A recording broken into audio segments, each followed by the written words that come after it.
How sweet it is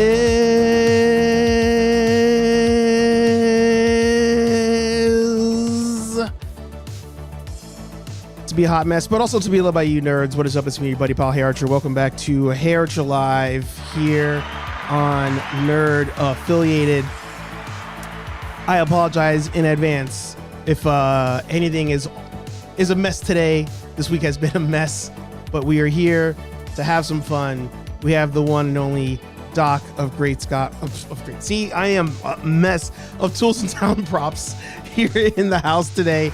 We're actually talking about that behind the screen, how we're both like, this week has been like, Today's episode's going to be, because that's what we do here on the show. But I'm glad that you guys are here with us tonight. Yeah, we're going to have a good time. We have some fun announcements. We're going to shoot the breeze. We're even going to talk about things not Ghostbusters, because there are other things that we are fans of, but you know it always goes around to Ghostbusters as well. But if you guys have something you want to talk about, throw it in the chat, of course. Let us know. If you have a YouTube channel, podcast, blog, OnlyFans, newsletter, smoke signals, whatever it may be, put it in the chat. Support one another. Plug yo shits. I actually didn't even get my drink ready for the weekend. I'm telling you, I am so out of reality, so out of the norm. I don't know what we're gonna say, but hopefully by now. I said hopefully by now you've poured yourself a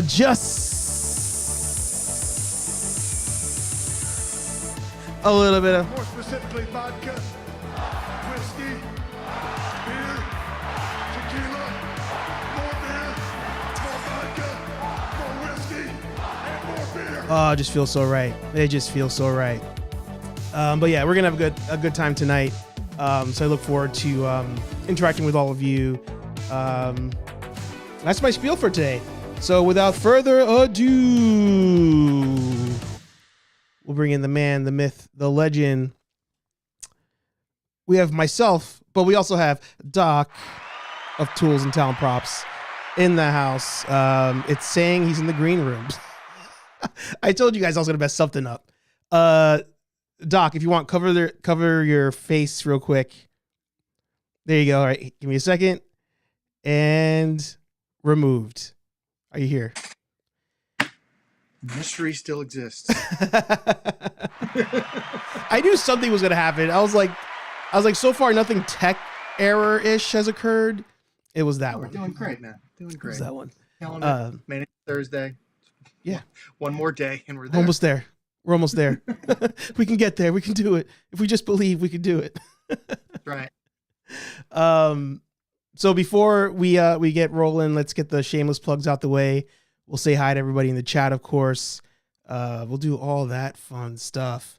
So, of course, if you guys want to find us, we're at nerdaffiliated.com. You could also hit us up on Instagram. We're definitely way more active on Instagram. So, Instagram.com/nerdaffiliated, nerdaffiliated.com. But if you are into the Ghostbusters side of things, there's also the real Nerdbusters, where you can find links to everything there. And of course, we have, actually, I don't want to show your screen yet because that's going to be an announcement, but toolsandtalentprops.com to find all the latest and greatest from Doc over there, and join the Ecto Ordnance team, the core. That's all that right. fun stuff. Yeah. So let's say hi to everybody in the chat, and then we'll get rolling. You guys are blasting today. Here you go. Tony in the house. Good to see you. Oh, happy birthday. Can't wait for this live. It was my 38th birthday yesterday. Can't wait to talk shop with all of you. I love that. Happy birthday to the casual nerd Josh. Today's his birthday. So yeah, maybe he'll stop by today as well.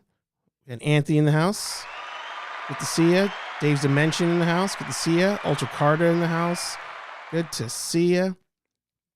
Not gonna lie. I like the simple back design you have in the thumbnail. Oh yeah, that was a last minute. I should make a thumbnail for this episode type of thing. We worked all day on that. Yes. Correction. We worked all week to make that graphic for tonight, to roll it out 6 minutes ago. Many revisions, a couple meetings. Yes. A quick chat with Ghost Core, all that fun stuff. Yep. Had to get it cleared. Henry Resilient in the house. Good to see you. Porkins in the house. Love that. Love that. Dada Films, I think, is somewhere in the house. I'm just going to, even though I don't see him, people are shouting you out. So I'll hit that. Oh, there you go. I passed you. There you go. For Mr. Dada. Patrick in the house. Well, Patrick's here early, too. Look at that. Good to see you. Kenobi in the house. Cutthroat. Awesome. So, Doc, how have you been? How is life?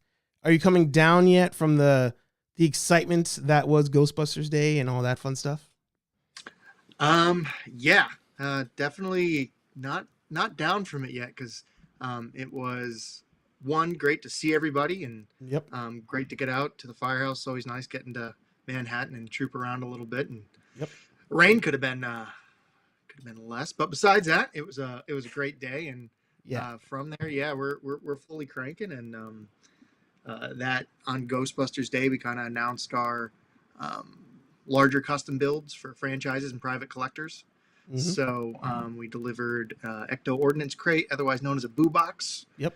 to the Ecto One Manhattan. That went great, and from that has sparred lots of orders and requests. So we're busy, and we're loving it, and we're thankful for everybody that has been keeping us busy. Yeah. That's awesome. No, it was, I mean, first of all, this video, absolutely amazing. So, Brad is the man. yeah. Ghost One More Mod. If you guys aren't watching, you need to start watching. Top-notch video editing content. Yeah, can't say enough about him. He's a great guy. Also, one of the Ecto Ordnance Corps himself. There you go. But yeah, make sure you guys hit up toolsandtownprops.com. Use code HeyArcher. Save yourself 10% over at checkout. But it's funny, even like the rain was such a big thing that happened. But it feels like it was almost like nothing. Like it feels like everything else was just so awesome that the rain was like a slight, not even a chapter in the book. It was just like a little like single page, and then it just kept moving. I wish I was there, because I'm not. So I had all that custom built rig getting delivered, right? So all week I'm finishing it. All week I'm getting it. Everything's all done. Want a happy customer, want a happy life, right? Mm-hmm. So I'm at the hotel room, and I'm literally looking at Doppler radar going, all right, we got a 15-minute window. I can get there. How many blocks is it? It's 10 blocks. All right, I think we can do it. So the case, is waterproof. Yep. And everything internal. It's pretty rugged stuff. It's just, getting it there in one piece and getting it to display it and run it through the new owner. It's just, dreading the rain. But yeah, once that was done and the stress of the day was gone, rain or shine didn't really matter. It was an awesome day. Yeah. And actually, I'll just show this as well. He mentioned those of us that are part of the ambassador program here. Jason over at Ghostbusters News, but this is Ghost One More Mod in case you guys don't remember him. He's been in the chat a couple times. And then this dude here, I don't know why he's here. Got to delete that. You know why he's here. So yeah, why don't we'll roll into your announcement. You can let us know what we got going on today. We got actually a ton going on. You may be aware of all of it, some of it, but I can kind of run down the list. So as far as the shop goes, today is the first day that our merch goes live. So you can head over, and you can start repping your Ecto Ordnance Corps of preference division, whether you're Spectral Forces or Death Trap or Dimensional Guard. We got your swag ready for you to start walking out and displaying it on the streets and letting the ghosts know what's up. Yeah. So that's a biggie. The next thing we got going on, I kind of already touched on, is we're now taking on larger custom builds for franchise and private collectors. There's intake form on the homepage, so you guys can go there, and if you have a request on anything, submit it in there, and we'll get back to you. Right there. There you go. Yeah. And then the third big one is that we're going to be taking pre-orders mid-July for our Ecto Ordnance Corps utility belt in Engineer Black. Love that. So a lot of R&D went into our first offering, which is Battleship Gray. Pretty authentic to the first movie. Went through painstaking efforts to do that, but also it is the most rugged, heavy-duty utility pistol belt, paranormal belt, whatever you want to call it, that you can get on the market, and it adjusts from size 28 to 65. Yeah. So whether you're a skinny mini or a big buster, we got you covered. I'm telling you guys, this is legit the best belt. Like this isn't one of those things where like I'm only saying nice things because I'm an ambassador for Tools and Talent. Like I was honored to be asked to do it because I'm like truly a fan. And when I tell you this is the only belt I bought that, one, all my stuff fits on without it feeling like it's ripping off of me, but two, fits nicely with plenty of room to go. Yeah, this is the belt to have. So definitely make sure you guys pick that one up. Looks awesome. It's great. And then, yeah, we're going to have that black color as well. So depending on your vibe. If you ever struggled with a trap drooping down or your thrower on your hip, you're not going to have to struggle that with my belt. It's going to stay where it needs to be.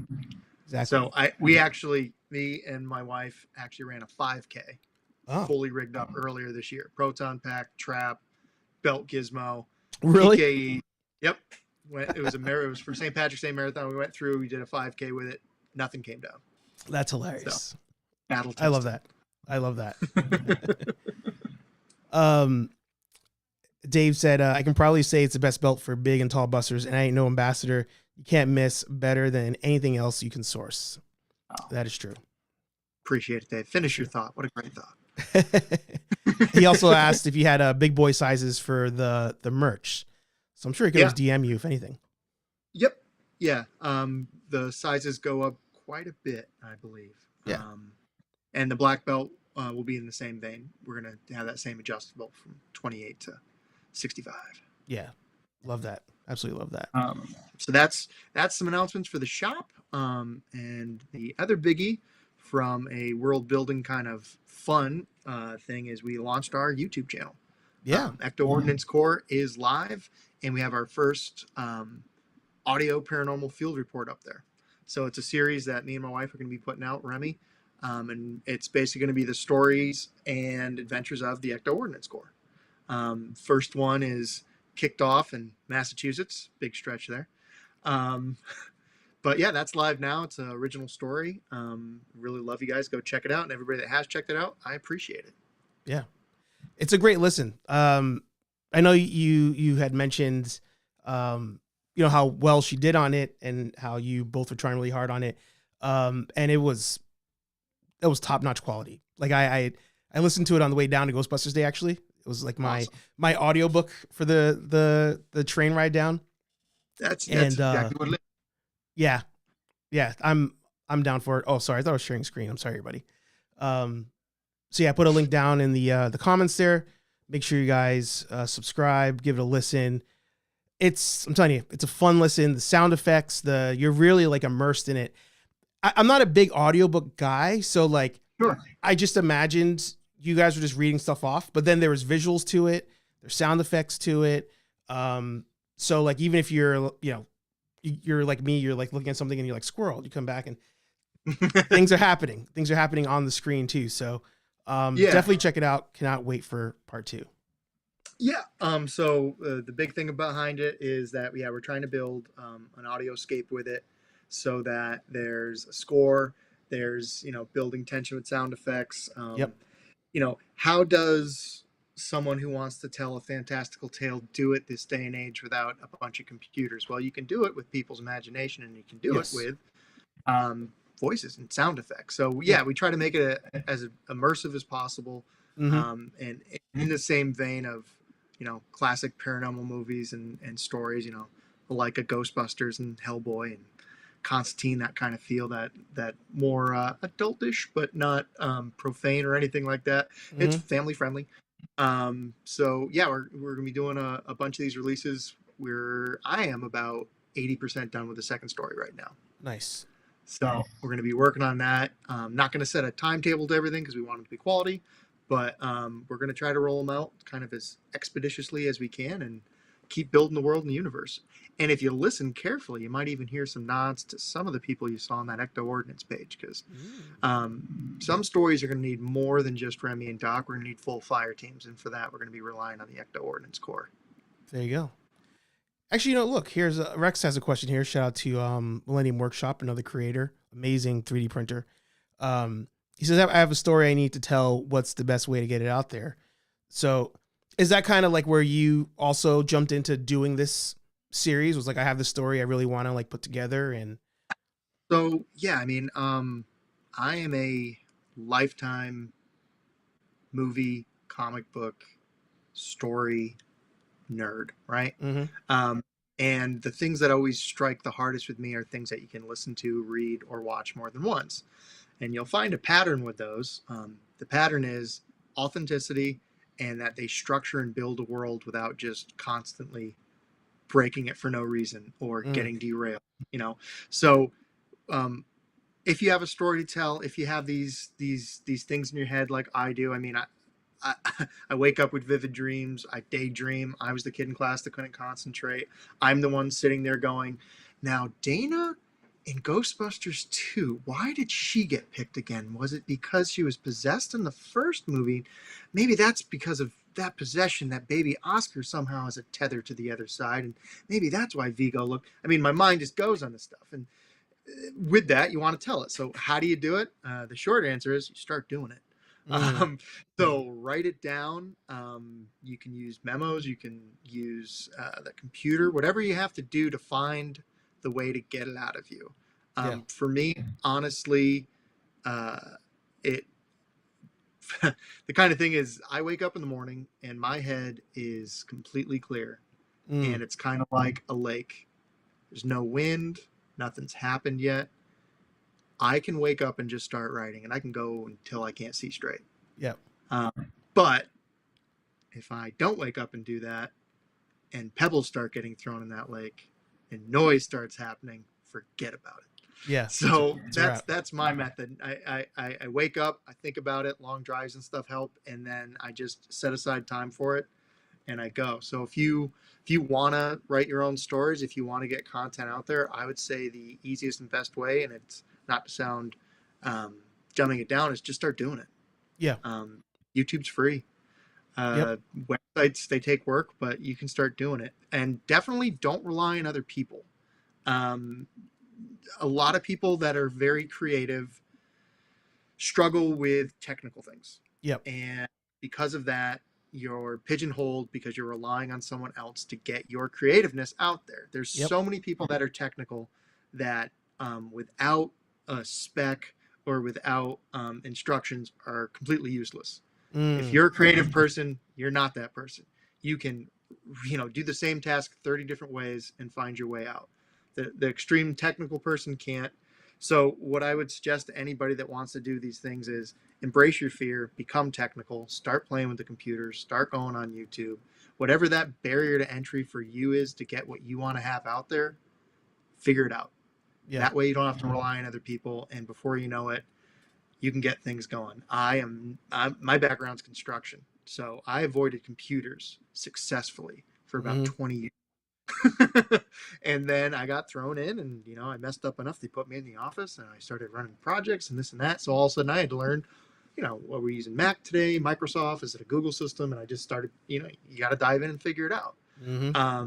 So that part of it was always intimidating, but it doesn't have to be. We did this story with GarageBand, which comes native on a Mac. Yep. And we used GarageBand, and then there's a wealth of YouTube public domain, franchise fee free music and audio clips, and they have a huge library. You can use all this stuff. So yeah, just start doing it, man. Yeah.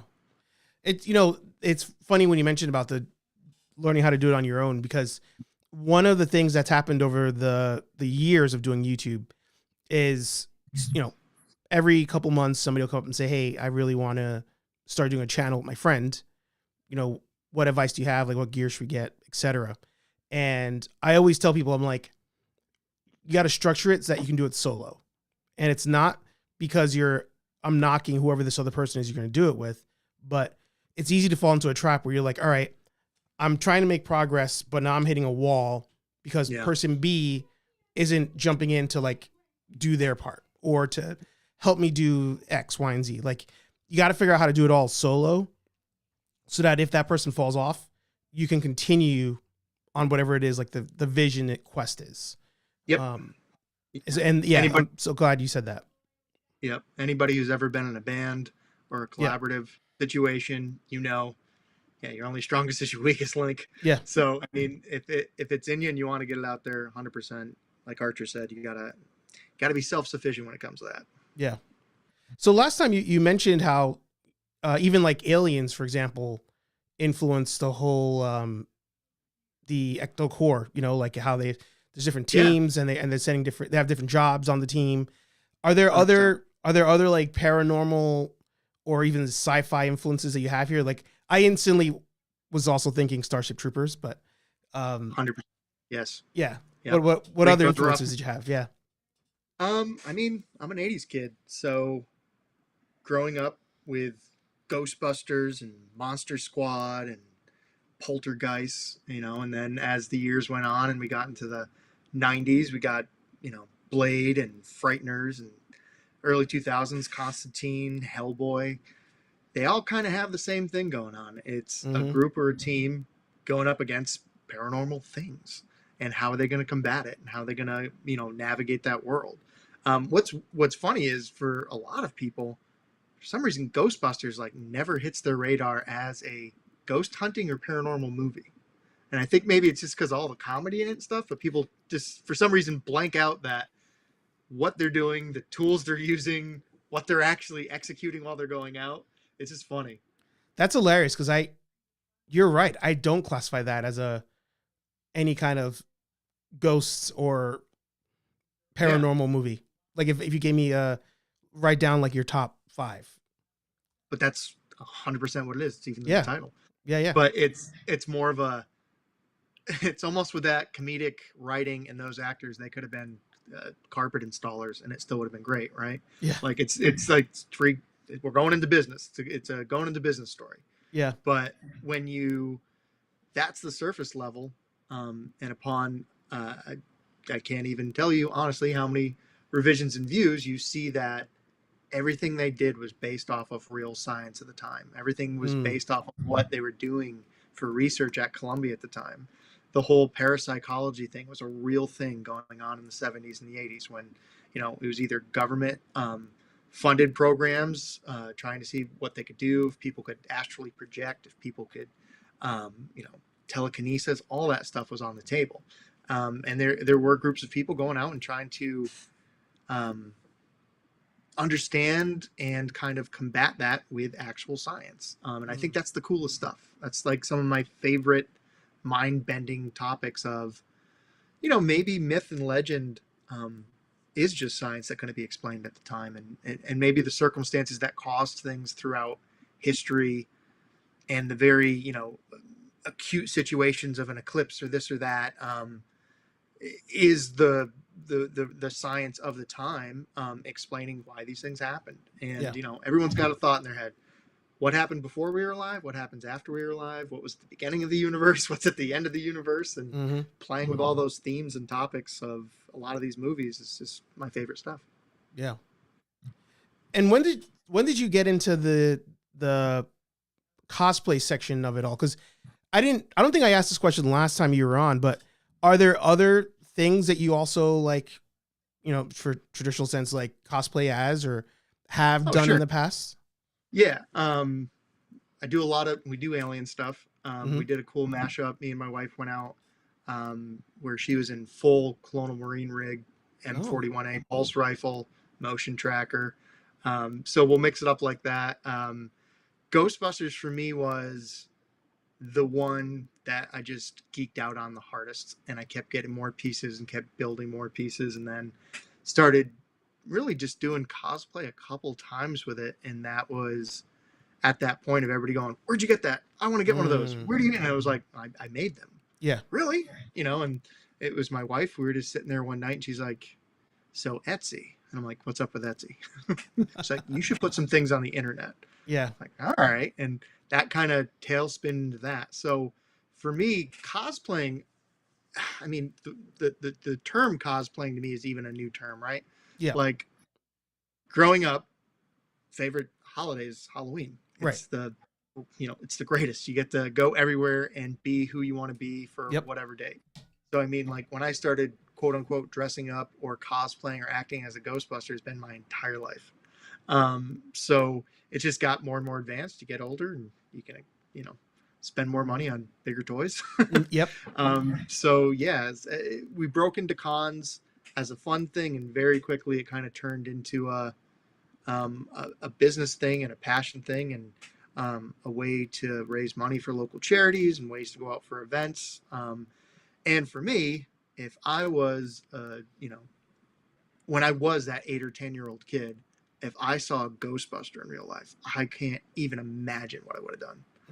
It would have melted my brain. Yeah. So when you go out to these events, or you go out to these parades, and you can walk up to kids and, are they real? Those are real Ghostbusters. Like, yeah, buddy, here you go. Here's a Crunch Bar. You earned it. Like, yeah, go watch the movies. Like, that's what it's all about. So, it's one of the best excuses that we all have and use to go tap into that little part of our childhood, and then also bring that kind of joy to someone else's life for a day. So, I mean, that's why I do it and enjoy it so much. Yeah. It's funny because for me, I wasn't allowed to do Halloween. And I think because I wasn't allowed to do Halloween, it made me want to do it more.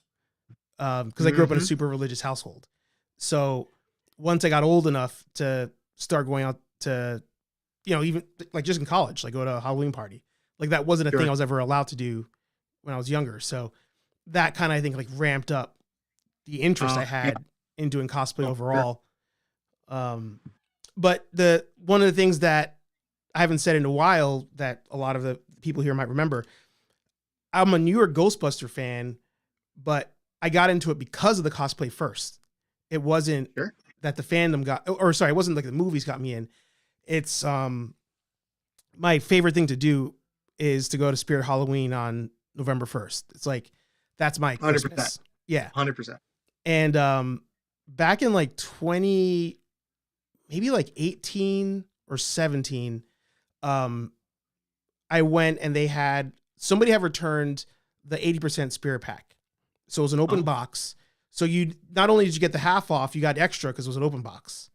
Sweet. And I was like, oh, I'll pick this up. And maybe my one friend who was a huge Ghostbusters fan, maybe he'll use it for Halloween costume someday or whatever. Sure. Picked it up. He didn't want it. And it's kind of the relationship with him is kind of like when they have like the running joke, like the worst part about having a friend who collects Funko Pops is they buy you Funko Pops if you don't even want them. Like, sure. I'll get things that I know he's not going to use, but I'm like, oh, but it'd be really cool if you did use this. Like, I feel like you would actually have fun with this. So it was that Proton pack. I bought it. He didn't want it. So I was like, all right, I'll keep it in storage. And then if you ever change your mind, it's here. And then you fast forward, Rambling Nerd, he starts coming to New York Comic Con, and he's like, oh, I kind of want to do a group cosplay at some point. So one year we did Captain America. A couple of us were different variations of Captain America. We did different Marvel characters a different year. And then we were like, oh, like, what if we were all like one team or something more cohesive unit? Yeah. Yeah. And he found out about the HasLab pack.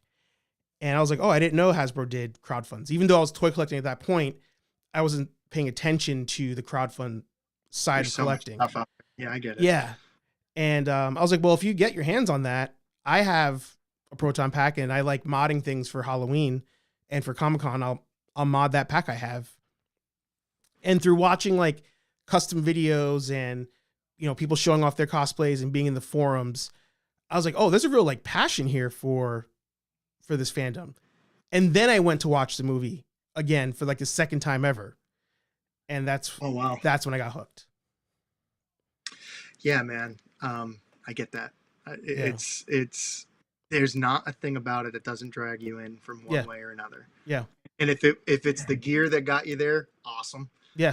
If if it's the fact that, oh, I like Bill Murray, I like Dan Aykroyd, Harold Ramis is pretty good, I'll go check that out.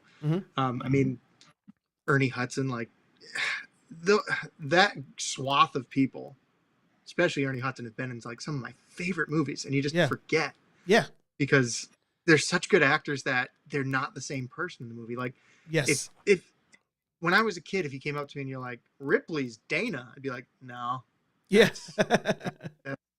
nope, that's not the same person. That's not even close. Or Winston's the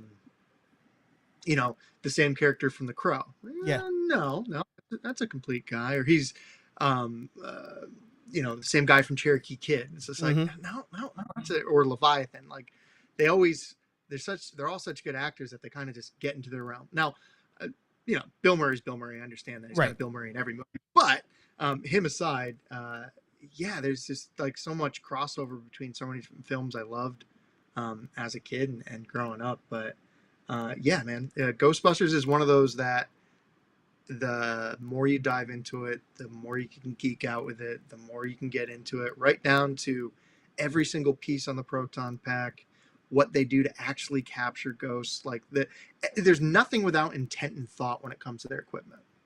And me, coming from the background I have, what's really great about it is I can look at most of it and go, I know what that is.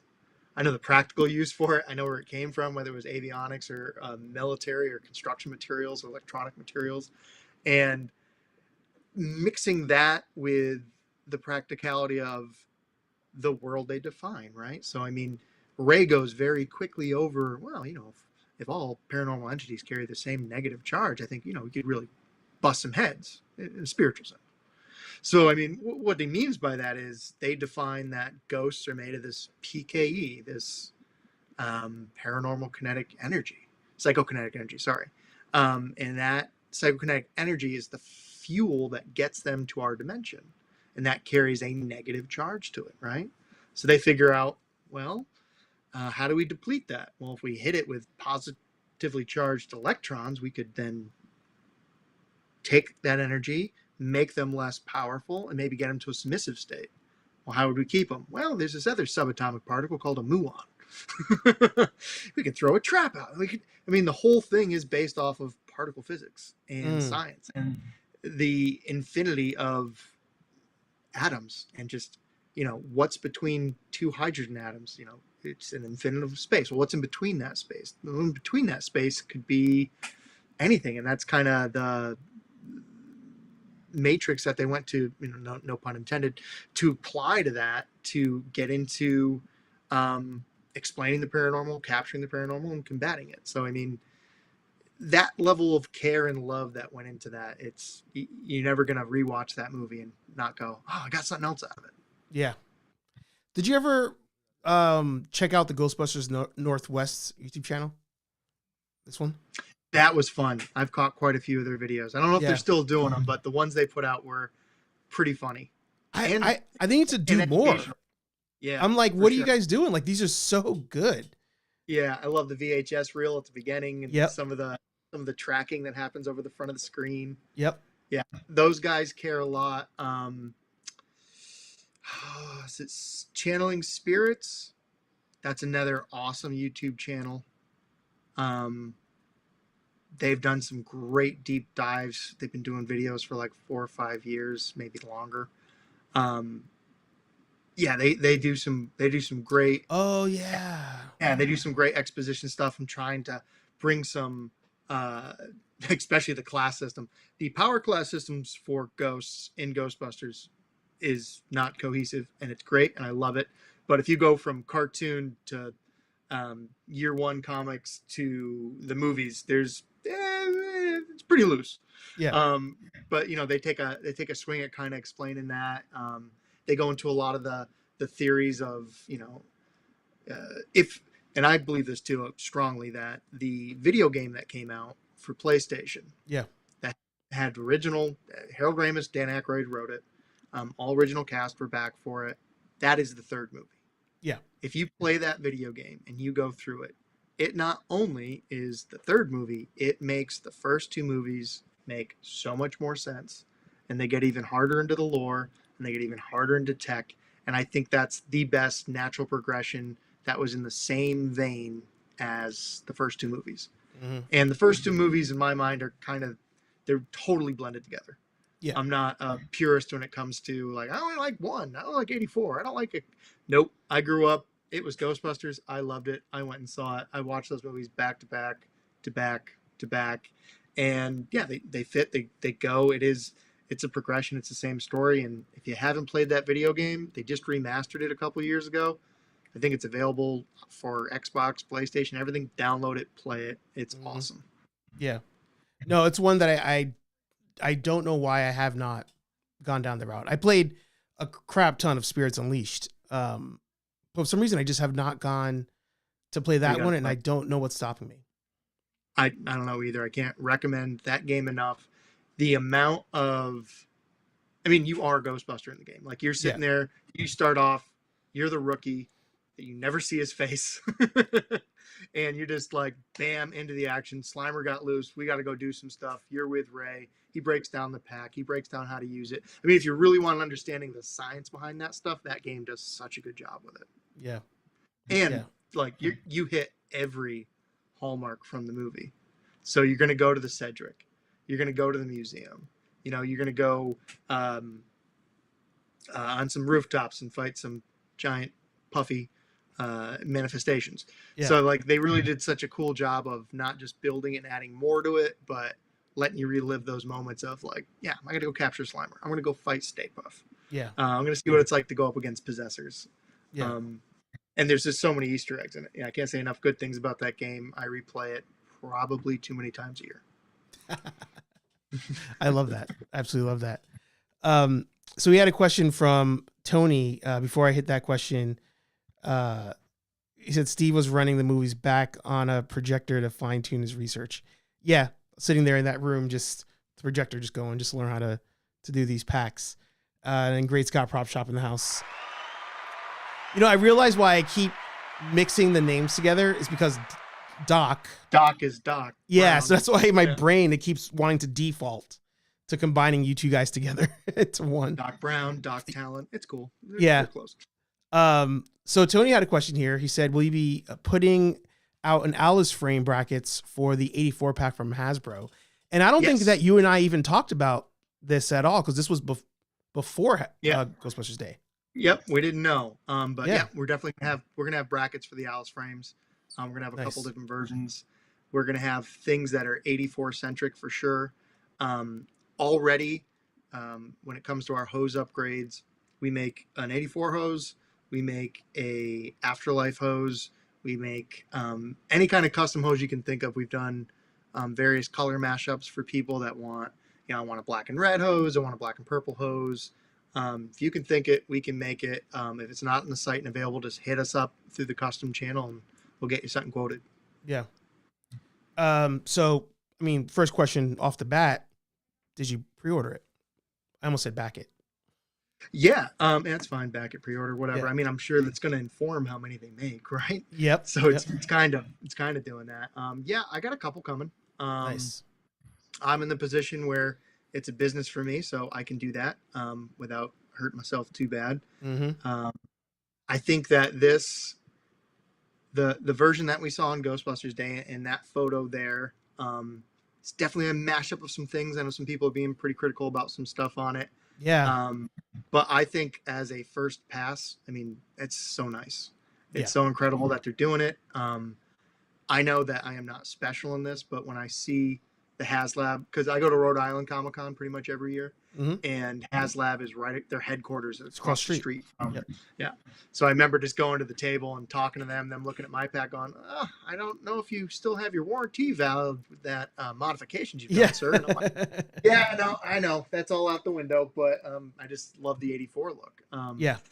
And they're like, oh, so what would you want if you could pick anything? And I'm like, I think it's a no-brainer for you guys to release an 84 pack, an 84 goggles, 84 PKE. Like, you know it's out there. You can print money with it. Why wouldn't you do it, right? Mm-hmm. Okay, we're hearing stuff like that. I'm like, I'm sure you are, because the amount of mods that are out there to turn the Afterlife pack into the 84 pack, I mean, there's a whole economy around it. Yeah. So, I mean, off rip for this to be the generic offering from them, I think is fantastic. Yeah, is the ribbon cable twist anywhere close to right? No. Those weird dimply things they got there, I think they already made a note that they're fixing that. They are, yep. But I mean, for a base pack, you can't beat it. And honestly, even compared to custom packs, like the HasLab is just so nice. And you don't get a lot of the warping that you get with some of the fiberglass packs and dented in areas.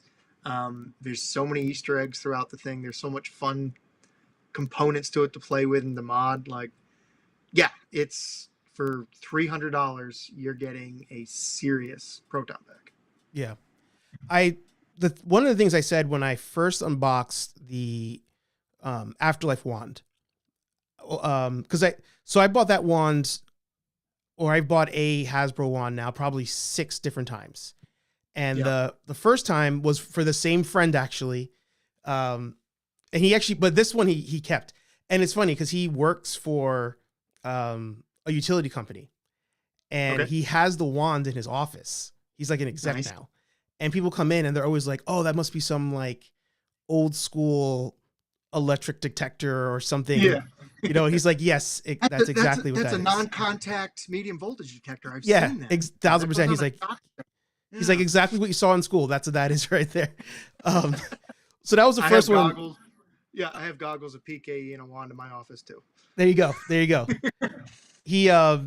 So that was the first time I ever saw it. And I was like, wow, this is like really good quality. Right. So then I got my hands on one for the cosplay, and I was like, this might be the first time I've ever said this about a mass-produced product, but I feel like this is underpriced. And every single time Hasbro has released something Ghostbusters related in the cosplay space, I'm like, this feels very underpriced. It just doesn't make sense. Honestly, that was my biggest fear about them never doing another one. Yeah. One, they said they were never going to do another one. Correct. So I'm not upset about that. I'm glad they're doing more. I want it. I'm getting to do it myself. But the other thing was, when you looked at what you got in that first setup for $399, I don't know how they made money. I don't think they did. I think nobody has ever come out and said this was a huge success, we need to do more. It's always been, hey guys, this was a one-timer. Right. We let it go. Yeah, I mean, it is such a great base thing. And for me, it's not just because I make them, but when you start adding those little things, when you do put a flexible reel hose that has a nice hang to it that you can unholster and holster your wand with, and your wand's not twisted up around your arm, or you don't have a giant U-bend sticking 3 feet off to your right. It's all those little tweaks to it, and you start making it your own, and you start really feeling like, man, and then you get an Alice frame bolted to it, and your pack is looking as good, if not better, than the ones that were in the films, and you just make it yourself. Yeah. And you add it and you make it your own, rather. And that's one of the things where you get some people that flip about purity and that's not the right this and isn't the right that. And it's like, yeah, well, the first original packs aren't matching. Yeah. I mean, they had 5 packs. One was a like superhero that could do a little bit more than the other ones and had a more lit up wand. And then the 4 for the main actors all had different things going on with them. Yeah. Right down to the color coding on the ribbon cable, which way it was twisted, how many zip ties are on it, where, was the ion arm soldered, was it not welded, what bracket went where. You could just see all these just little things in it. And if you start getting super geeky with it, you can kind of tell, even especially in the first movie when they swap, you're like, oh, like Stance is wearing Venkman's is wearing Spangler's right now. Especially a lot of the shots that happened out in LA. Yeah. Yeah. I don't know how, how do I phrase this? I don't know how Spirit Halloween can like have a solid leg to stand on this year, because the full size pack is usually what we all go for every Halloween, especially when it goes on sale. But I mean, this for $50 more, you're getting such a superior thing. I'm like, they have to be working on something to like rock the boat. Like, there's no way Spirit Halloween is not cooking something up. Maybe for next year, but like because at this point, especially this thing doesn't have right now there's no window for it closing. It's kind of like ongoing. So the more people that learn about this, it's like, why would I buy that one even at half off when I can have this and buy multiple of them? Yeah. No, I mean, this is like, for us, it's almost old news, but it's not. Like, it's still exciting and fresh for us. Yeah. But like en masse, people aren't going to think about this thing till Halloween, and then all of a sudden they're going to realize that this is available. Yeah. Yeah. Spirit releases a slime blower. I don't know about that. Everybody wants a slime blower. It's like, I just don't see how anybody can do it. I don't see it. That is a very large prop to build, to wear, to maneuver. And if they did it anything less than it is, it would be a complete letdown and a failure.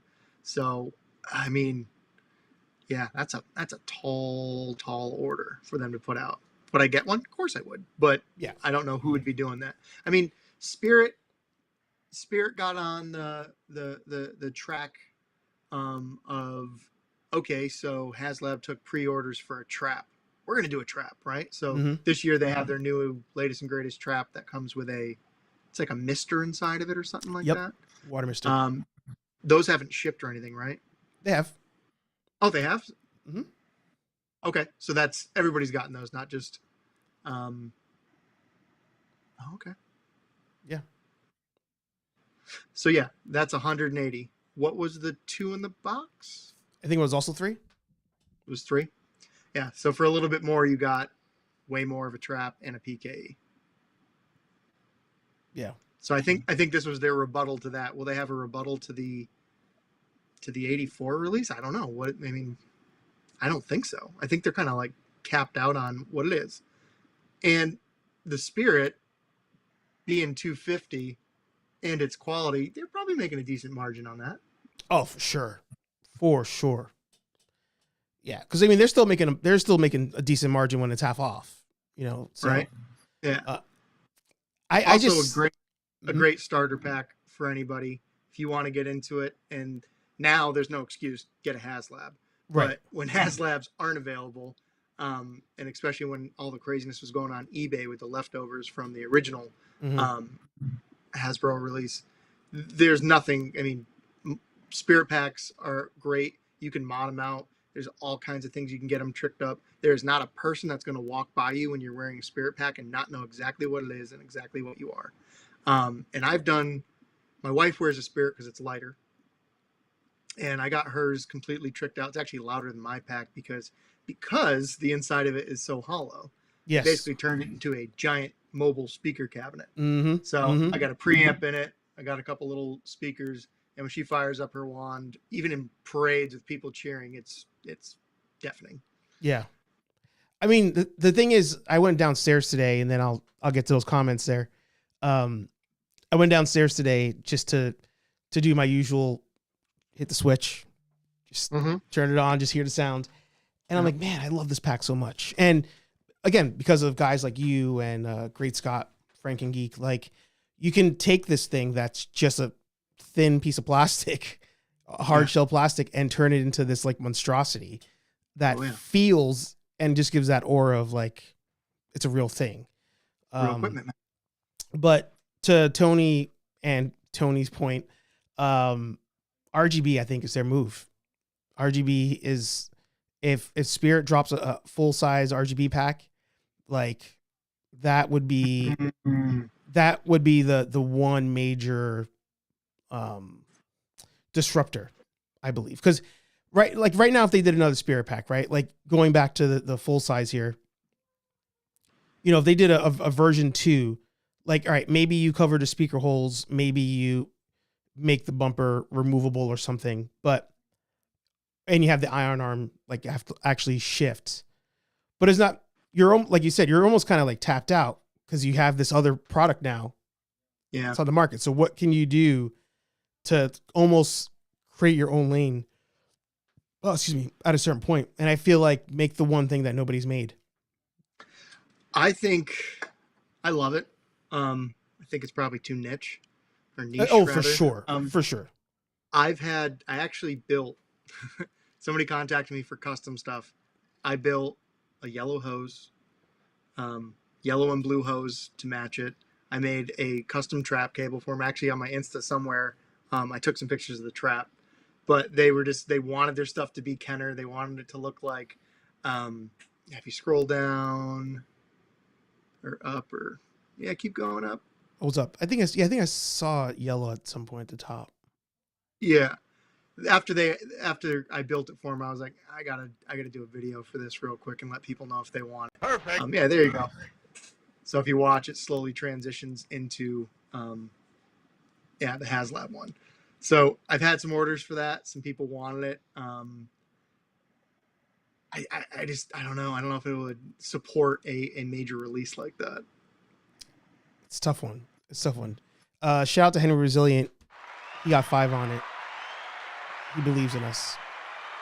I just think it would be so. I think it would be so different that people would. I think if it's priced correctly, it would be that. It would be the mover of like the casual person who goes to Spirit Halloween, sees it, and is like, "Wow, I had that as a kid." Like it. Like, with the regular pack, it's like, it's like from the movie or whatever. But when you were a kid, again, this is me assuming because I wasn't into Ghostbusters at that point. But when you were a kid, your physical pack didn't look like the movie. It looked like the cartoon. So if you have, it was like a hybrid. Yeah. So if you have that moment where, dad goes into a store and there's a blue life-size trap there with pedal for, $60 next to a re-release of the Spirit Ghostbusters, the RGB suits. If they kept it under 200, it would fly off the shelf. Yeah. I pay full price for it. I wouldn't wait for clearance. Yeah, especially if they did it, if they actually did it like the Kenner one, just for nostalgia. Yeah. And the trap hooked on it, and the PKE hooked on it, and it had the janky 3-light cyclotron and all the different things. Yeah, people would buy that purely for that. The collectors, there's no way anybody would let that go buy them. Mm-hmm. It's kind of reminding me of my I kind of have this like Captain America shield collection going on now that just developed on its own. It's not even because I love Captain America that much, but it's just like having the variant shields. It's just fun. Get into a serious collection. It's kind of hard to stop those things. Exactly. I was trying to find here on Ghostbusters news when he had Jason built a phenomenal 3D printed pack. Mm-hmm. That wand, I mean, the whole thing that came out so good. But also what I wanted to get was the actual like uniforms. Yep. That are not like $500. Yeah. Yeah. I will say the majority of the people that approached me and wanted the real Ghostbuster stuff were almost all overseas. Really?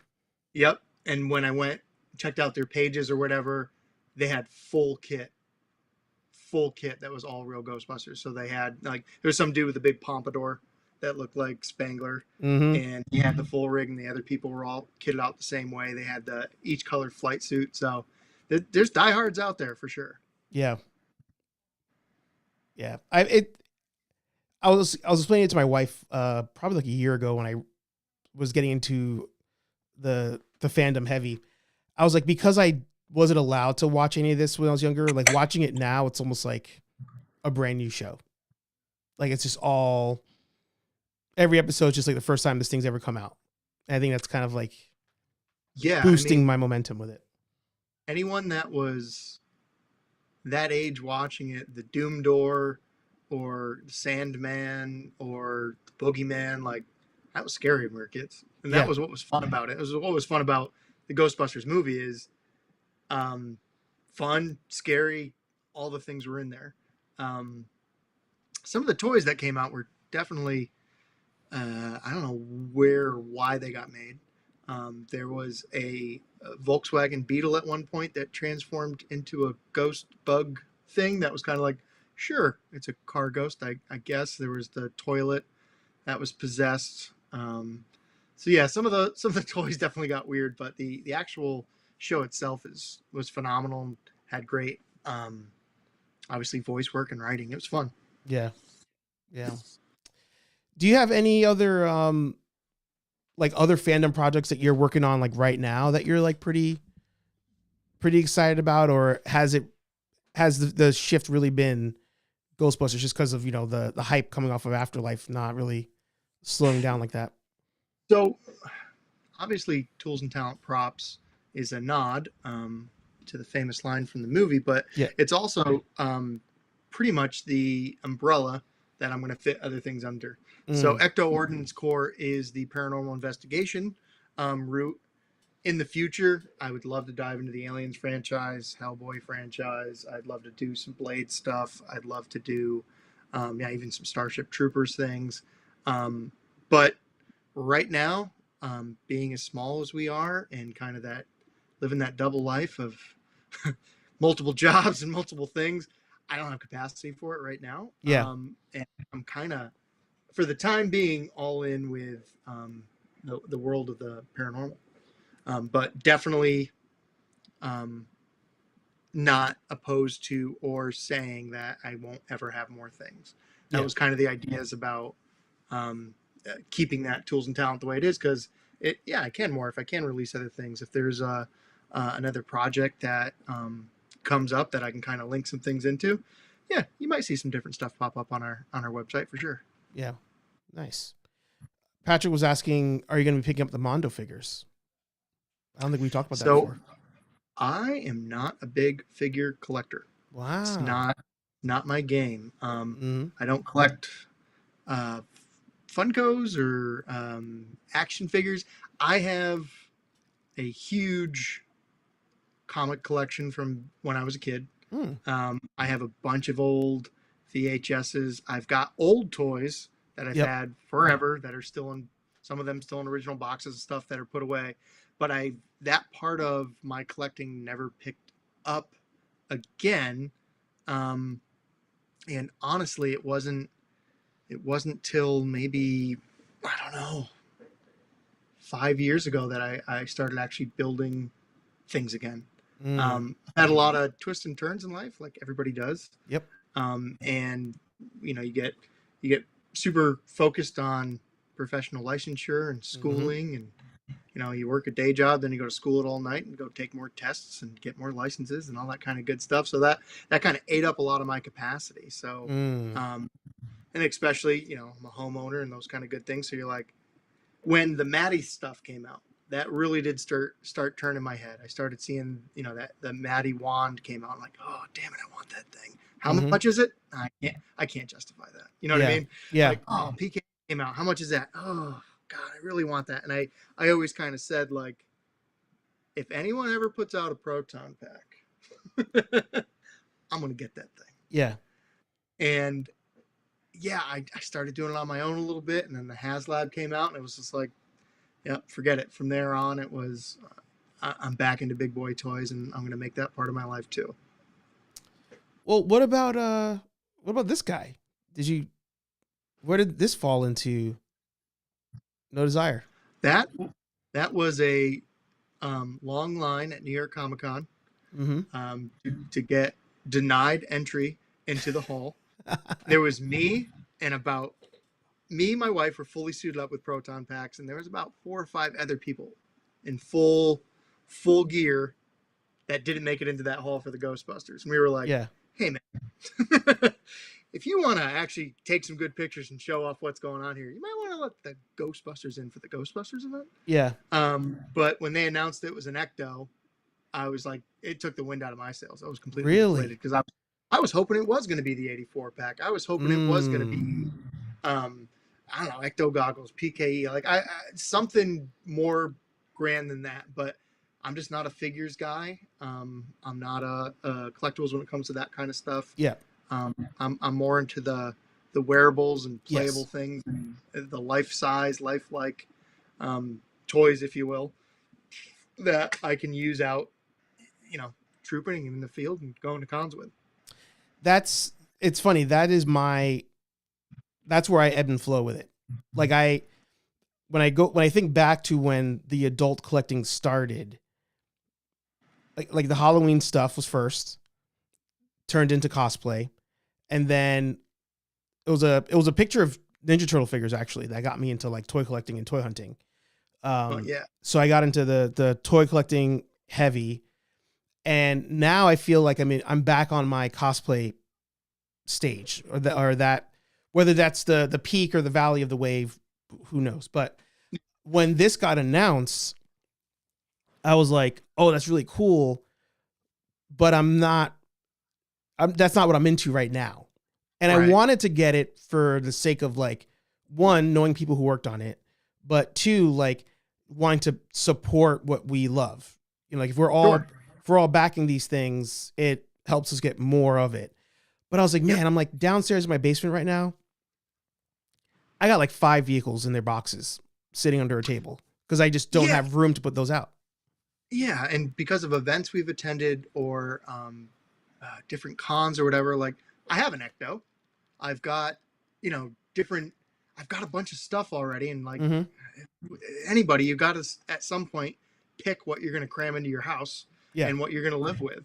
And for me, I love the looks. I love the idea of it. I saw it firsthand in Rhode Island, but it's not something that's going to make me want to buy it. Just because, I'm way more into the kit and the gear and the stuff that you can really play with as an adult. I'm wondering how many cons have you and I walked past each other and not known it? Because you're saying about going to Rhode Island like every year. Like I think post COVID, I've only gone once, maybe twice, but I used to go all the time before that. Boston Comic Con was my jam. New York Comic Con every single year. So it's funny, like we've probably crossed paths so many times and just didn't even realize it. We've seen each other from across the room and went, hey, there's a Ghostbuster. Yeah, exactly. Exactly. But it's funny that this community is so small now that once you're in it, you'll see somebody be like, they'll be like, oh, do you know this person? And you're like, yes. Yep. Yeah. You've said it so many times, and I'll give you credit where credit's due. You catch a patch. Yeah. You catch a detail on a pack. You catch someone's rig and you're like, oh, I know that for some reason. Yeah. And then before you know it, you're like, hey, dude, we've talked, I don't know how many times in DMs or sent each other videos for, the past 2 years. Like, hey, nice to meet you, And it's a small community, but it's a tight one. And I would say overwhelmingly positive. It's one thing about the Ghostbusters fandom and people, just like the movies, it's a pretty positive place to live in. People care about each other, and most of the stuff is charity based and fun based, and it's a great thing to get into entry wise. It's not, I want to be a Mandalorian, so I got to buy a full Curious and all this and get a blast. It's like, you want to drop $3,000 on something to be Iron Man? You can, but that's not feasible for normal people. Yeah. So like you go get a proper flight suit off of Amazon and a belt and you're a Ghostbuster. Yeah. You can literally stop right there. Yeah. You are a Ghostbuster. Get a name tag. Yep. You're a Ghostbuster. Yep. And it just goes from there. And trust me, once you get the belt and the flight suit, you're not going to stop. I'm going to actually put something to the test that you mentioned about, like the fandom kind of just like accepting your cosplay as is. Do you think there is a demand for this to be made? I don't. I hate to hear it. I think that, I'll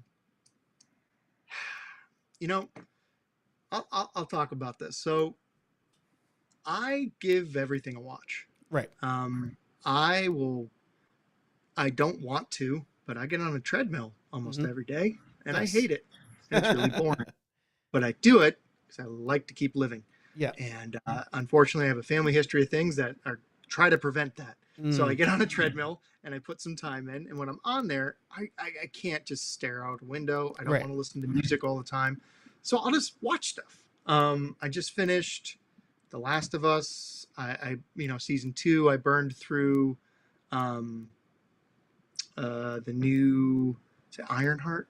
Yep. Had 3 episodes came out. I watched that. So I give everything an honest watch through, and I don't try to immediately have prejudgment on stuff, but I don't know why it is, but so many things now feel like parody of source material. Yeah. So many things now feel like a skit that was going to be on SNL. Yeah. That got a budget. Yeah. And it doesn't have the heart, and they didn't care, and they didn't really go in to make a world or build a character or have this weird thing like a story. They just went, this is recognizable. Yeah. This is going to get market reach. Yeah. We're going to put out, the MVP, the minimal viable product to the masses, and it's going to work, and we're going to get our return on investment. Yeah. And I feel like that happens too many times. And this movie has incredible director and incredible actors in it. I love so many things that they've done other places. If you've ever seen Spy, that Paul Fahey did with Melissa McCarthy, it's so freaking funny. It's so good. I could rewatch that 100 times. I'm blanking on the name of it right now, but the one with Sandra Bullock and Melissa McCarthy in Boston. Yep.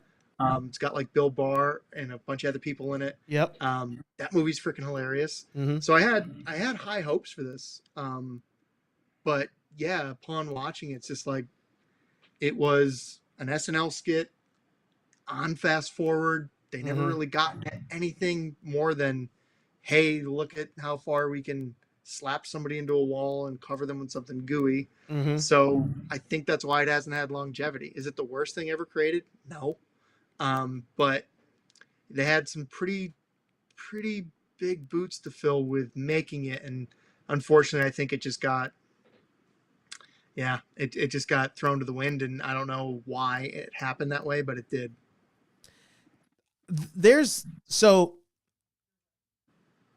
My opinion is skewed for reasons I've mentioned before. And I really enjoyed this movie when I saw it. But here's the thing. I saw the director's cut first. Like that was the only version I saw. And this was when I was doing my research for the cosplay. So I didn't have necessarily like the backstory to see the reasons why people would not like it. I just was like, oh, here's another version of the movie. But after finishing it and then watching the other movies and getting more into the OG movies, I was like, okay, everything you're saying, spot on. Like everything you're saying is spot on. I do think that there's a place for the movie. I just feel like where they messed up was still bringing back the OG characters. I feel like by you bringing back the OG characters, you are kind of putting it in everybody's faces. Hey, what you loved is gone. This is the new thing. You made it so blatant. And I tie it. It was keep going, man. Well, what I do is I put this into this bundle that is it's a little boat. Yep, keep going. There's this little boat, and there was this giant wave of a movie called The Last Jedi. And thank you. Dude, I was just gonna say Brian Johnson syndrome. I was just gonna say the same. Everything that came around there, like it just got sucked into this world of like, obviously it's gonna be a Mary Sue movie. Obviously it's gonna be this. Obviously it's gonna be that. Blah blah blah. Whether they were or weren't, they didn't get a chance because of this typhoon that was Last Jedi. And there's a couple projects that actually were very good that were passed over because of that. One of them being Watchmen, the TV show. Like that show, super good. And it got this, when it came out, people were like, oh, here goes another Mary Sue woke SJW, whatever thing because of. Help me out. What does Mary Sue mean? Mary Sue is a woman main actress. It's when you're a Mary Sue, you're like, not only are you like the main character, but you have no flaw. Like you're like, because it's a female main character, nothing will ever go wrong. She's great at everything. So Ray is like the poster child. Gotcha. Yeah, I don't need any training. I immediately know everything. I'm the strongest Jedi that's ever existed. I get that. Yeah, and that's a discredit to everyone,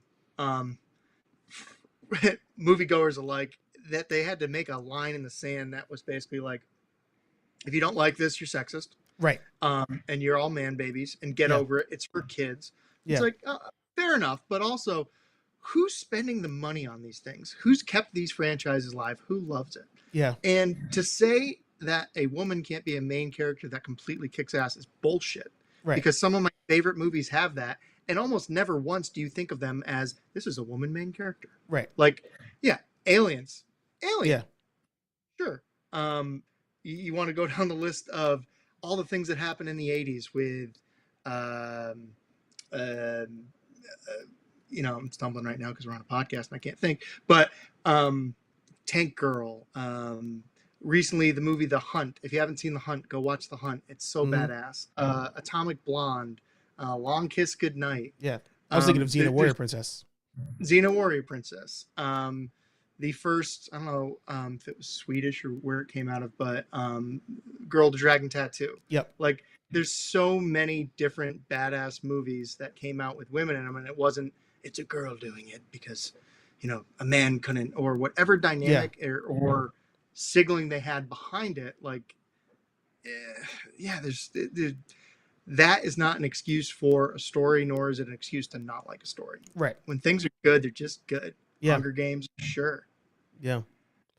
It's funny with the Rian Johnson thing. I am actually a Rian Johnson fan now because of Poker Face.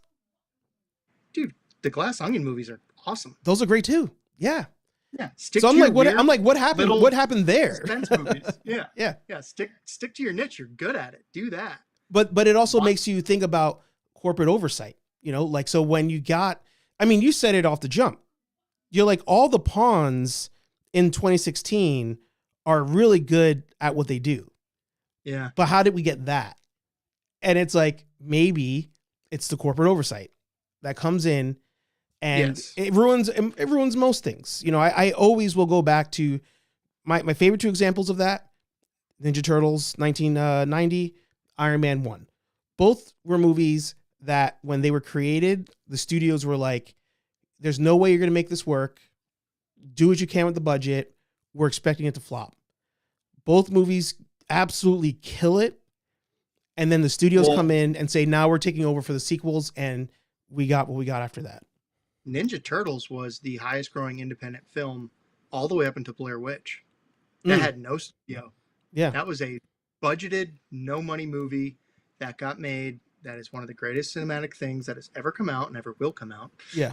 Yep. And it's, it's a classic for a reason. And it's the reason that, a lot of us kids went around in the woods duct taping together twigs to make size and stealing light from people's trench coats to be Raph. Yep. Or, making nunchucks, all that good stuff. Yep. Because it was made with a singular vision and with somebody doing it. It wasn't made by committee. Yeah. I know that movie actually, the director did have some back and forth with the people that were funding it because it was originally supposed to be even darker than that. Yeah. Because the source material of the original Ninja Turtles is pretty dark. It ends with a grenade fight in an alley. Yeah. So,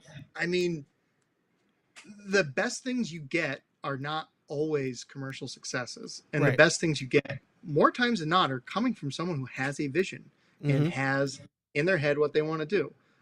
If you think about, people's experience with like Tarantino, Tarantino makes some of the best movies that ever come out, especially in our generation. Why? That guy is a damn menace when it comes to perfection. Like, you watch his movies, you're like, that was so good. And then if you dig into it a little bit and you listen to like what the actors do prior to that, they all rehearse all those scenes like it's a play, and they have to be off, script months before they film anything. So they just run that and they run that and they run that until they're living those characters. And that kind of dedication and drive and vision is very hard to come by. It definitely doesn't come by, let's go run this by test groups. Yeah. Let's go see what other people think about it, right? Yeah. Like, that guy is very deliberate in the dialogue and the story and the way that he conducts his movies, and the proof is in the pudding. Yeah. The Thing was a colossal failure when it came out. Yep. John Carpenter's The Thing was, I think it even had, there was all kinds of up in arms because it was like categorized as gore porn at the time. Because there was so much blood and so much stuff. And that movie is not only one of my happy places, but that movie lives in infamy when it comes to practical effects, creature design. Yeah. Like, that is the test. That is the test point. Just like Aliens was when it came out. Like, Yeah. Tom Savini and all those other movie magic artists of the time, like they cut their teeth in horror movies and by outdoing and making things that were real. Yeah. And caught in camera, if you will. Yeah. And what's awesome about it is, I don't know if you got nieces, nephews, or if you got younger people around you, but I've experienced this firsthand. Go put on a movie from the 90s or 80s. Go put on like something that's been remade, like Turtles, or go put on the original Pet Sematary when the kids are like, "Oh, I just watched Pet Sematary, it just came out." I was sitting in a room with my niece and nephew, and it got to the beginning of Pet Sematary where the kid gets hit by the bike and he gets wheeled in. And he's in the emergency room, heads cracked open, brains exposed, and they were just like, they stopped talking. Yeah. And I'm like, "What's up? You guys are giant horror movie freaks. Like, this is right up your alley." And they're like, "Is that real?" Yeah. Like, "What do you mean?" They're like, "What? This isn't a real dead person, is it? Like, did that guy actually get hurt? Like, why does it look like that?" I'm like, yeah. So your brain does know the difference. Yeah. Like, you've only seen movies with CGI, and you've only seen things in that hyper real, cartoonish manner. Yeah. But when you see texture and things that were filmed that your brain, for whatever reason, only recognizes that as real, it freaked them out. Yeah. Yeah. That is, going back to the last conversation we had about Frozen Empire, like my brain, as I'm watching this movie, I'm like, none of this is real. And by this, I meant New York City. I was like, none of New York City here is New York City. I'm looking at a video game. And it took me out of it the entire movie. Yeah, and a lot of the the tech and the story, I mean, there's a lot of flaws in that movie. Yeah. It's definitely not what I think the majority of the fans were hoping it was going to be. Whoever cut that trailer together, give that guy an Oscar. That trailer looked freaking sweet. Yeah. But yeah, as an old, if you will, I wanted more out of it. I mean, when Afterlife first came out, I didn't love it. I was like, there's Stranger Things in my Ghostbusters. Yes. What's up with this? Yeah. The main characters of Ghostbusters were adults for a reason, and it wasn't because kids can't do things, but it's because you can't be a cop or a firefighter. You can't be a Ghostbuster when you're a kid. But it won me over after rewatching it. It won me over because the things that they brought up and talked about. Yeah. They started going into more of the Shandorian lore. Like, okay, all right. So this place, for some reason, had a Cunix map, which is Sumerian language and text about it. Okay, why the hell is that? Why is a cuneiform map about this Somerville? And then you think about it more and you're like, oh, it's called Somerville, Sumeria, Sumar. Okay. They had some thought and some care into that. All right. And then, they threw a lot of red herrings out there about, why is there a dual chamber dedicated to Gozer? Why did Spangler go out there in the first place? What is with all of the numbers on the wall? Yes, they were big events in history, but why was that important? And dear God, somebody tell me why 84 happened. Why did this explosion of paranormal activity happen? Now, again, play the video game. It will explain why. But I was hoping the movie was going to do that. And from lack of additional movies and things, I kept watching it. I'm like, you know what? If this needs to be the bridge to carry us to new Ghostbusters movies, I'll take it. Okay. Yeah. Okay.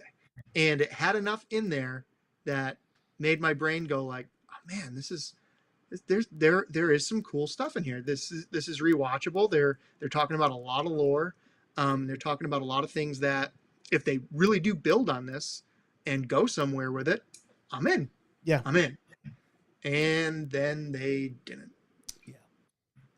And there wasn't it's the scene in Jurassic Park when they're driving around and what's his name? Goldblum. Jeff Goldblum. Yep, looks at the camera, goes, there are going to be dinosaurs on this dinosaur tour, right? That was me in the movie theater for Frozen Empire. Like, there are going to be ghosts in this ghost-busting movie, correct? Yeah. Come on, guys. Let's get to the busting of the ghosts, and dear God, explain where the traps went and why was the containment unit blinking at the end of Afterlife, and make some of this make sense. And how did they get back? What happened to the Starbucks? Why are they in? Yeah, Starbucks talk. Any of it would be cool. And am I glad they did more Ghostbusters? Of course I am. I'm glad that they continue things on. But yeah, I would hope that going forward, if there are major releases that are motion pictures, that they come out with, I don't know, more of the tone and the feel of the original movies. Yeah. Yeah. I just want them to, I guess, figure out a way. I don't know the answer here, because my thought on a lot of this stuff has changed over the years, where I went from a very, you need to cater to hardcores. I've shifted into you do need to cater to casuals. I don't know what would be the move now to get a more casual audience, but going into the movie is what I wanted them to. I wanted that to be the accomplishment. I wanted them to say, here's a sequel to this movie. Here comes the new fan base. Like, this is maybe not to be Stranger Things, but this is the new Stranger Things, where it's like a pop phenomenon. I guess I'll go with this. Do you want to be the flavor of the month, or do you want to be a lasting mark on a fandom, or a mark on history? I mean, everybody is such in a clickbaity, scroll by, consume and forget mentality. Oh, I just went and binged, the product of like someone's 2 years work of writing and filming and editing. I binged it in a weekend. It sucked. Yeah. Dear God, that's terrible, right? Yeah. Like it comes in and you forget it. The things that stick with you are the things that are made with a purpose and a vision and with love. And, do you need to appeal to people? I firmly believe you do not need to appeal to people. What you need to do, make a good product, because if you make a good product and you make something you care about and you're passionate about it, that's never not recognized. It's never not felt. It might not be felt by everybody, but guess what? Everything's not for everybody. Yeah. The way you get longevity and the way you build an audience is through authenticity. It's through being original. It's through care and love. I'm a dude making paranormal investigation audio stories right now with my wife. Why? Because nobody's making anything I like.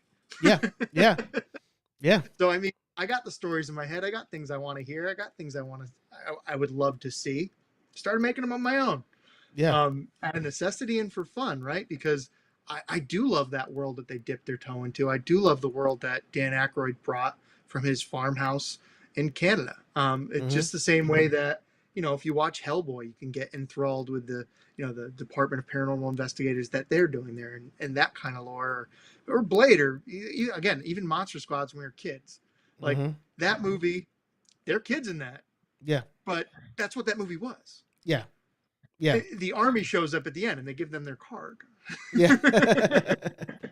Yeah. But it's you make something with enough passion, and you make something that you care about, it's going to resonate with people. It's going to resonate with people that aren't just going to do it for the flavor of the month. They're not going to do it because it's what's trendy. They're going to do it, and it's going to put their hooks in them, and it's not going to let go because it was made with that care and love.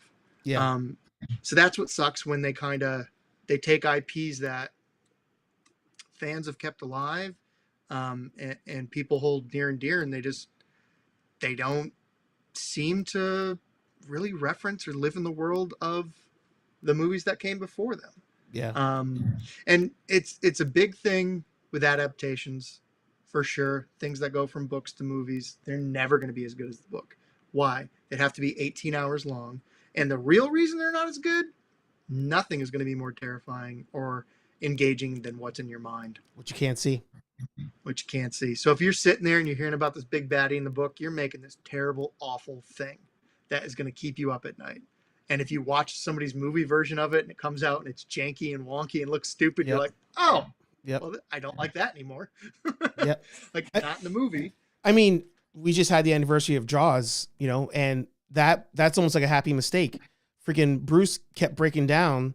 They kept him underwater for the whole movie, and you just saw the fin. And it's what helped boost that your imagination. Alien, like in Alien, You don't really see it a whole lot. Go to Turtles. Yeah. How many fight scenes are in fog? Yes, they're ninjas. Yeah. But how many things are done in dark? Because they were on a budget, man. Mm-hmm. Also, those dudes were wearing, 120 pounds of rubber. I still maintain that they're real turtles because I don't know how they did they that are. in freaking 88. They are real. That. The only part that takes you out of it, if you look too hard, is when Leo helps Raph out of the tub. Yeah. And Donatello's with April. For a second, you see the stunt guy in there. Yeah. Yeah. And once you've seen it, you cannot unsee it. You cannot. But no, they're living, breathing turtles 100%. And there's a reason why you can put that movie on now and it holds up every single time. It's they cared when they made it. Jim Henson was a masters when it came to that kind of stuff. Mm-hmm. And then, like you said, second movie comes out. Again, I was a kid when it came out. I absolutely love it. I did too. Is it in my brain now that I notice things I didn't notice when I was a kid? Sure. Like, hey, why don't they use their weapons? And hey, why does it seem like the fighting got to a minimum? And this is a lot lighter than the other one. And okay.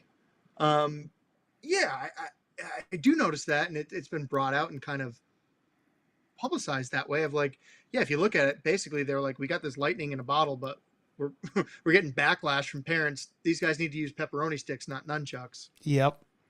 But at the time when it came out, and I still love it, like Super Shredder and Tokar and Raja, like all that stuff was the shit. Like everybody wanted it. We were all, you talk about action figures.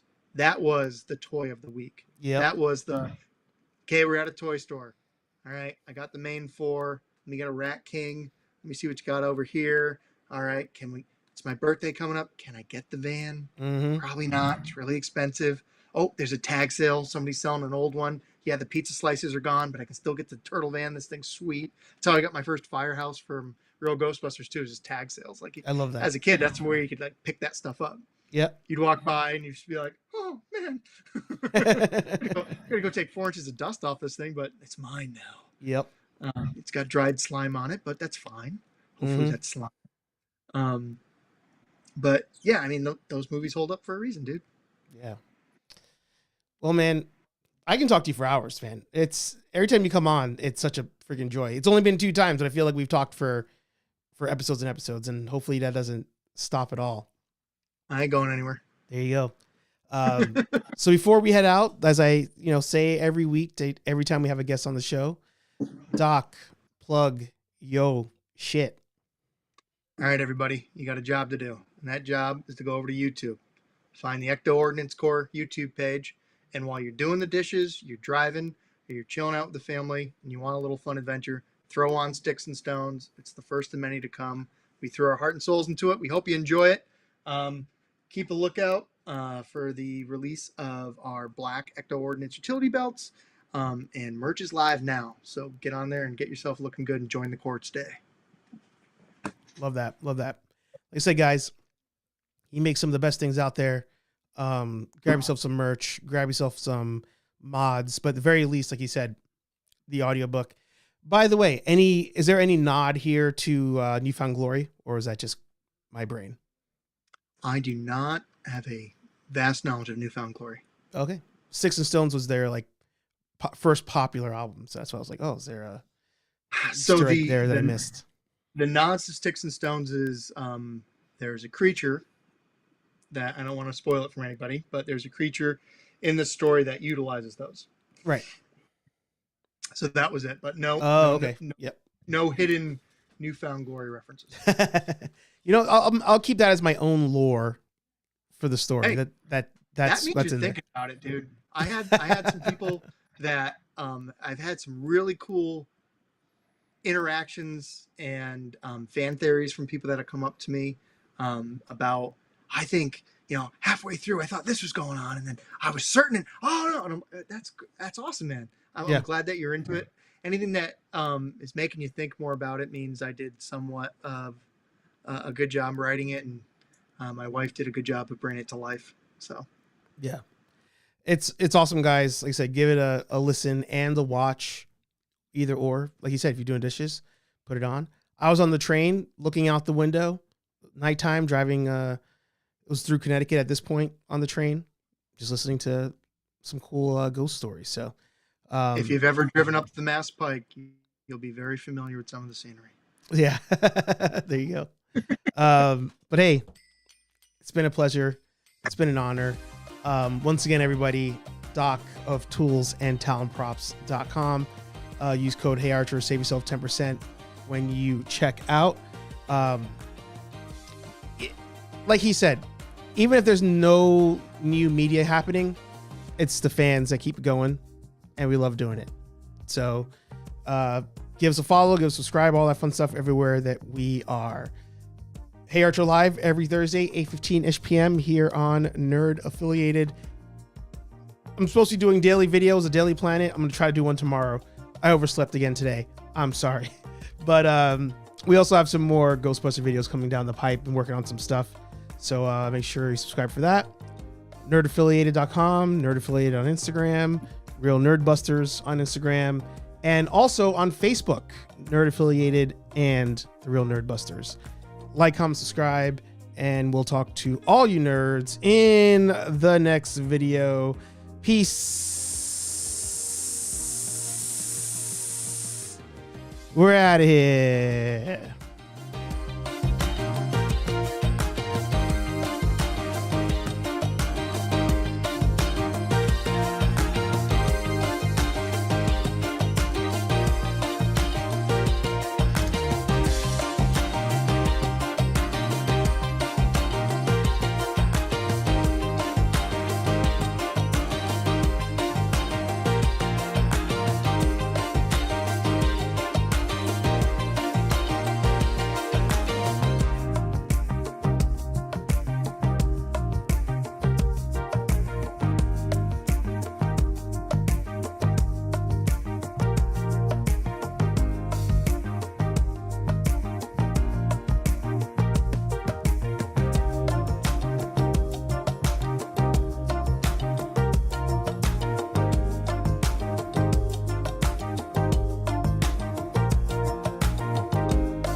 Specifically vodka, whiskey, beer, and tequila, and more beer, more vodka, more whiskey, and more beer.